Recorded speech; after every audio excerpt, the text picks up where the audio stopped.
வணக்கம். ஆண்டாள் நாச்சியார் அருளி செய்திருக்கக்கூடிய திருப்பாவை 18ஆம் நாள் பாசுரம். சென்ற பாசுரத்தில் ஆண்டாள் கண்ணனையும் பலராமனையும் இறுதியாக எழுப்புகின்றாள். ஆனால் கண்ணன் உறங்கிக் கொண்டிருக்கும் அறையின் கதவு திறக்கப்படவில்லை. அப்போதுதான் ஆண்டாளுக்கு ஒரு விஷயம் ஞாபகத்துக்கு வருகிறது. இந்த பாசுரத்தில் ஆண்டாள் நாச்சியார் புதியதாக ஒரு நபரை நமக்கு அறிமுகம் செய்து வைக்கின்றார். கடந்த 17 பாசுரங்களில் சொல்லாத ஒரு நபரை தற்போது நமக்கு ஆண்டாள் நாச்சியார் அறிமுகம் செய்து வைக்கின்றார். அவர்தான் கண்ணனின் மனைவியாக இருக்கக்கூடிய நப்பின்னை. ஆகவே இந்த நப்பின்னை வந்து கதவை திறந்தால்தானே நாம் கூப்பிட்டு எழுப்புவது கண்ணனுக்கு தெரியும். எனவே முதலில் நப்பின்னையை எழுப்பி விடுவோம் என்று ஆண்டாள் நப்பின்னையை இந்த பாசுரத்தில் எழுப்புகின்றாள். பாசுரம் என்ன என்பதை பார்த்துவிட்டு வரலாம். உந்து மதக்களிற்றின் ஓடாத தோல் வலியன் நந்தகோபாலன் மருமகளே நப்பின்னாய், கந்தம் கமழும் குழலி கடை திறவாய், வந்தெங்கும் கோழி அழைத்தனக்கான், மாதவி பந்தல் மேல் பல்கால் குயிலினங்கள் கூவினக்கான், பந்தார் விரலி உன் மைத்துனன் பேர் பாட, செந்தாமரை கையால் சீரார் வளையொளிப்ப, வந்து திறவாய் மகிழ்ந்தேலோர் எம்பாவாய் என்பது ஆண்டாள் நாச்சியார் நமக்கு அருளி செய்திருக்கக்கூடிய 18வது நாள் திருப்பாவை பாசுரம். இந்த பாசுரத்தில் ஆண்டாள் நாச்சியார் முதலில் நந்தகோபாலனுடைய பெருமையை சொல்ல வருகின்றார். உந்து மதக்களிற்றின் ஓடாத தோல் வலியன் நந்தகோபாலன் மருமகளே நப்பின்னாய் என்று சொல்லுகின்றார். பெருகி வரும் மதநீரை உடைய பெரிய யானையோடு கூட போராடி வெற்றி கொள்ளும் தோல் வலிமை உடையவன் நந்தகோபன். இப்படிப்பட்ட பெருமை வாய்ந்த நந்தகோபனுடைய மருமகளே நப்பின்னையே என்று அழைக்கின்றாள். அடுத்த வரிகளில் இந்த நப்பின்னை யார் என்ற கேள்வி பலருக்கும் தோன்றக்கூடும். நப்பின்னை கண்ணனின் 8 பட்டத்து ராணிகள் இருந்தனர். அவர்களில் ஒருத்தி. இவள் உண்மையில் பகவான் நாராயணனின் 3 மனைவியரில் ஒருவளான நீலாதேவியே ஆவாள். பகவானின் அவதாரங்களில் கிருஷ்ணனின் அவதாரம் பல வகைகளிலும் சிறப்பு வாய்ந்தது. ராமவதாரத்திலும் கூட மகாலட்சுமி பிராட்டி மட்டுமே சீதையாக அவதரித்தார். பூமி தேவியோ நீலாதேவியோ அவதாரம் செய்யவில்லை.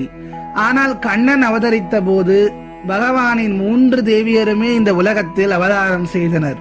மகாலட்சுமி ருக்மணியாகவும், பூமி தேவி சத்யபாமாவாகவும், நீலாதேவி நப்பின்னையாகவும் அவதரித்து கிருஷ்ணனை மணந்து கொண்டனர். இந்த மூவரில் நப்பின்னையை மட்டும் ஆண்டாள் குறிப்பிட்டு சொல்ல காரணம், ருக்மணியும் சத்யபாமாவும் கிருஷ்ணனை மணந்து கொண்ட பிறகுதான் நந்தகோபனுக்கு மருமகள்கள் ஆகின்றனர். ஆனால் இந்த நப்பின்னையோ ஆயர் குலத்தில் யசோதையின் சகோதரனுக்கு மகளாக பிறந்தவள். எனவே முன் இருவர்களை விடவும் ஆண்டாள் நப்பின்னையை மட்டும் குறிப்பாக சிறப்பித்து அழைக்கின்றாள். நப்பின்னையின் தந்தை கும்பன் முரட்டுத்தனமான, அடக்குவதற்கு கஷ்டமான 7 எருதுகளை வளர்த்து வந்தான். அந்த 7 எருதுகளை அடக்கும் வீரன் எவனோ அவனுக்கே தன்னுடைய மகளை கல்யாணம் செய்து கொடுப்பேன் என்று அறிவித்திருந்தான். பலரும் அந்த எருதுகளை அடக்க முயன்று தோற்று போனார்கள். நப்பின்னையை கல்யாணம் செய்து கொள்ள முடிவு செய்த கண்ணன் தான் அந்த 7 எருதுகளை அடக்கி நப்பின்னையை கல்யாணம் செய்து கொள்ள போவதாக சொன்னான். யசோதைக்கு அதில் விருப்பம் இருந்தாலும் எருதுகளால் தன் செல்ல மகனுக்கு ஏதேனும் ஆபத்து வந்துவிட்டால் என்ன செய்வது என்ற கலக்கமும் அவளிடம் இருந்தது.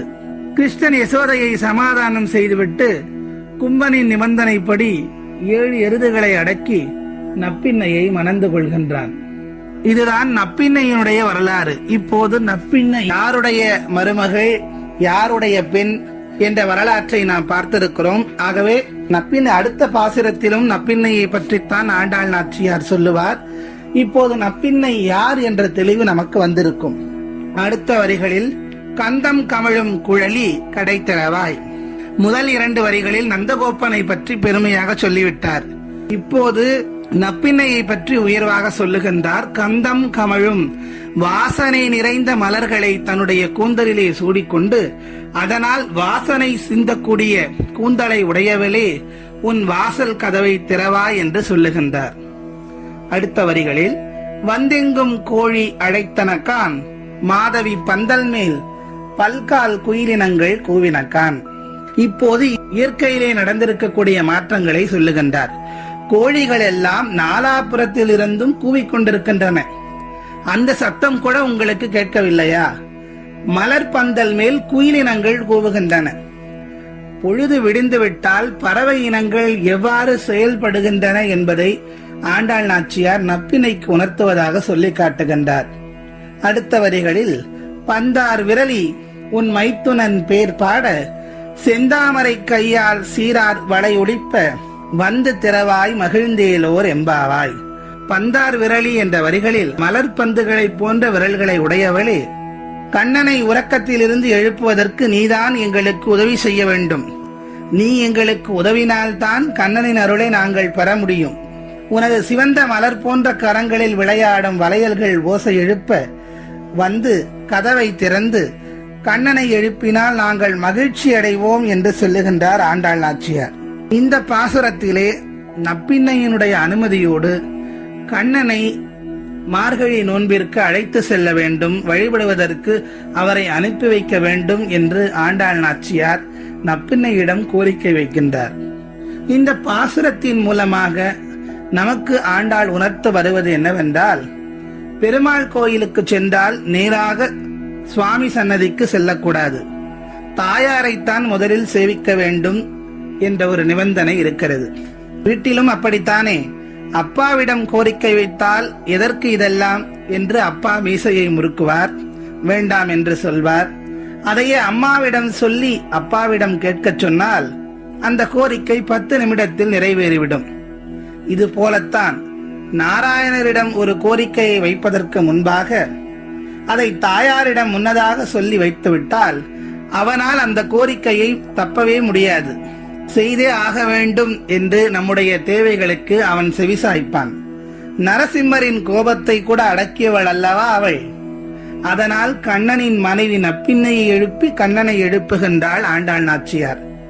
ஆகவே ஆண்டாள் நாச்சியார் கண்ணனை வழிபடுவது போல் நாமும் பெருமாள் ஆலயங்களுக்கு சென்றால் முதலில் தாயாரிடத்திலே சென்று பணிந்து வணங்கி நம்முடைய கோரிக்கைகளை வேண்டுதல்களை எல்லாம் வைத்து அதன் பின்னர் எம்பெருமானிடம் நம்முடைய வேண்டுதல்களை வைத்து அந்த வேண்டுதல்களின் பலனை அடைவோம் என்று சொல்லி மீண்டும் நாளைய பாசுரத்தில் உங்கள் அனைவரையும் சந்திக்கிறேன். நன்றி, வணக்கம்.